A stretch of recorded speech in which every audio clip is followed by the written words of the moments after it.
While this podcast isn't rated explicit, the content may not be suitable for younger listeners. Welcome to Sex for Saints, the Christian couple's guide to great sex. I am your host, certified sex and marriage coach, Amanda Lauder. This is episode 374, The Marriage is Great, Except for the Sex.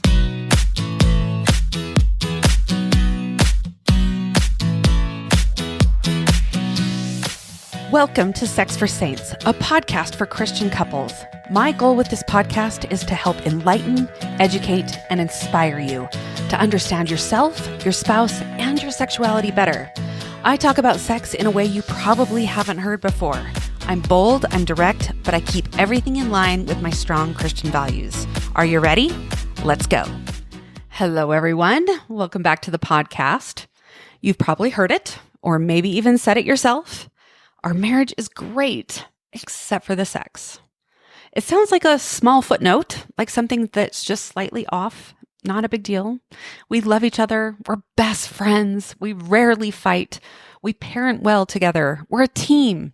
We just don't have a great sex life.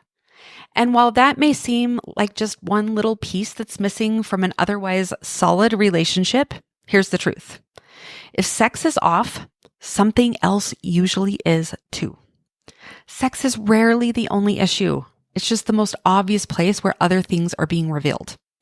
Think of it like a pressure valve. When deeper emotional, relational, or even spiritual issues go unspoken or unresolved, they often show up in the bedroom. And when couples say, everything's great, except for the sex, what they often mean is, we haven't gone deep enough to see what's really going on.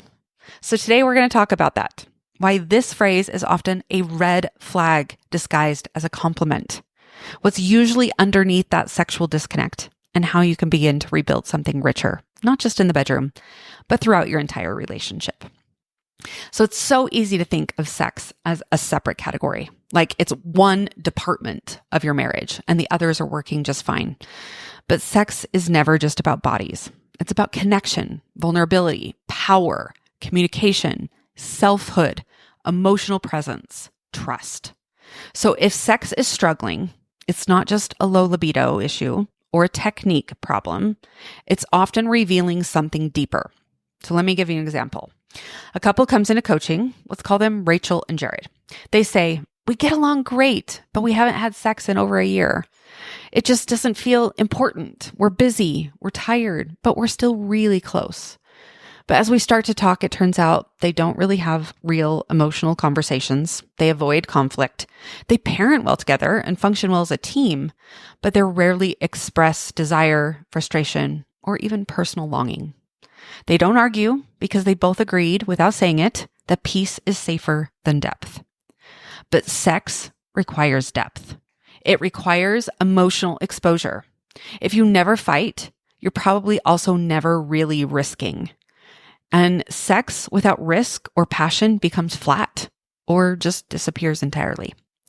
So what looks like just a sexual issue is really a deeper emotional disconnection. So let's look at the most common dynamics that show up underneath the everything's great except statement and how they tend to show up in sexual patterns. First, emotional avoidance dressed up as peace. So many couples have learned to avoid conflict at all costs. They're polite. They don't ruffle feathers. But underneath the niceness is a fear of fully being known. And if you're afraid to bring your full emotional self into the relationship, it's going to feel nearly impossible to bring your full sexual self into the bedroom. Great sex doesn't grow out of emotional avoidance. It grows out of emotional risk. Number 2, power imbalances that seem subtle but run deep. So let's take another couple, Mark and Lacey.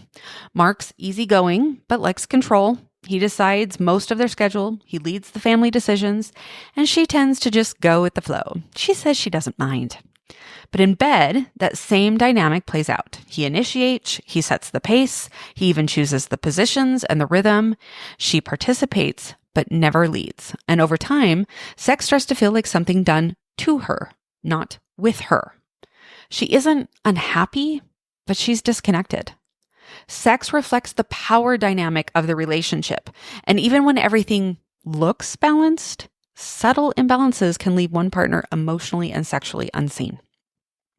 Number 3, unspoken resentment. So one of the biggest silent killers of a sex life and a marriage is resentment.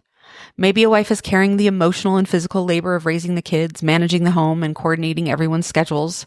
Her husband works hard too, but she doesn't feel fully seen. So when he initiates sex, even gently, her body tightens. She doesn't feel connected. She feels used. Even though he's not trying to hurt her, she feels that tension inside. Why should I give more when I already give so much? Or maybe it's the husband who feels dismissed. He's tried initiating in the past, but got turned down often. Now he feels unwanted. So he stops asking. He stops trying. And inside he wonders, am I even desirable to her anymore? These unspoken hurts build emotional walls. And those walls don't just block connection, they shut down sexual energy. Number 4, sexual shame that was never healed. So many couples bring shame into their marriage, whether from purity culture, past experiences, trauma, or silence around sex growing up. A woman might believe that good girls don't want sex. So even if she loves her husband, she struggles to access her desire. A man might believe that real men are always ready and confident. So if he experiences performance anxiety or loses an erection, he spirals into shame and withdrawal. When shame is in the room, pleasure has a hard time staying. And it's easy to believe that if we love each other enough, sex will just work itself out. But love alone doesn't heal shame. We have to intentionally confront it. And number 5, especially for couples deep in parenting or decades into marriage, it's easy to lose track of your own sexual identity.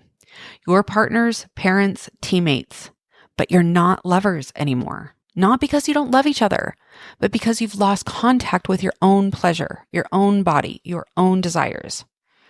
I remember a woman, let's call her Elise, who said, I've spent the last 18 years being a mom.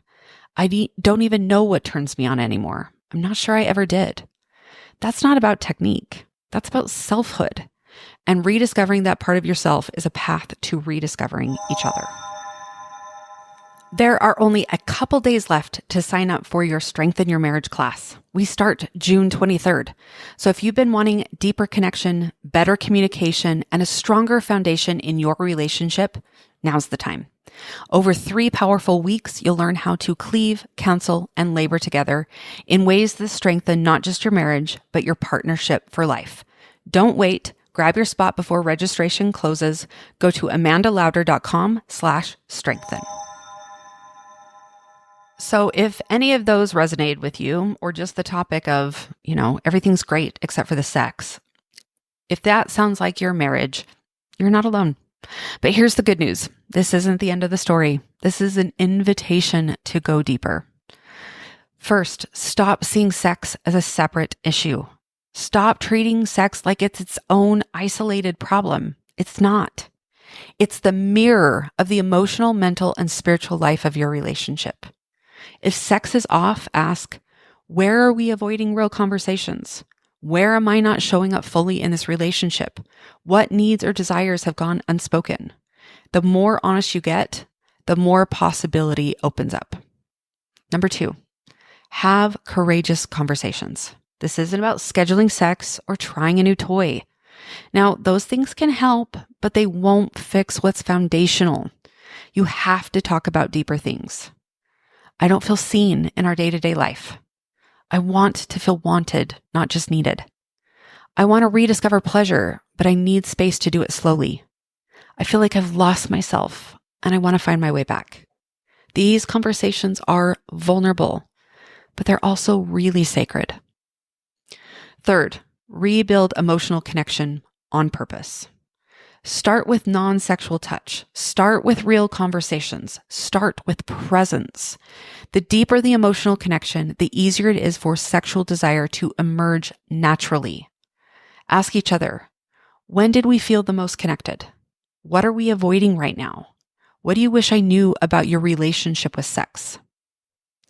Fourth, do your own internal work. Whether it's journaling, therapy, coaching, or just being honest with yourself. It starts with you. Where am I holding shame? Where have I stopped caring for my body or tuning into my desires? Where am I waiting for my spouse to change before I show up differently? When you take responsibility for your own growth, you change the relationship, no matter what your spouse is doing. When couples say, our marriage is great except for the sex, what they often mean is, we're kind to each other, but not vulnerable. We're partners, but not fully known. We've avoided pain, but also passion. We've built peace, but lost the fire. But you can have both. You can have kindness and passion, safety and heat, friendship and eroticism. It starts by telling the truth. It grows through courage, and it's sustained by choosing to see sex not as a bonus, but as a barometer. You don't have to settle for a marriage that's great except. You can build a marriage that is great through and through because it's honest, alive, and whole. All right, my friends, that's all I have for you today. Don't forget, this is the last couple of days to sign up for my Strengthen Your Marriage live class that starts Monday, June 23rd. Have a great week, everyone, and we'll see you next time. Remember, love is a journey, not a destination. Stay committed, stay passionate, and stay connected. Bye-bye.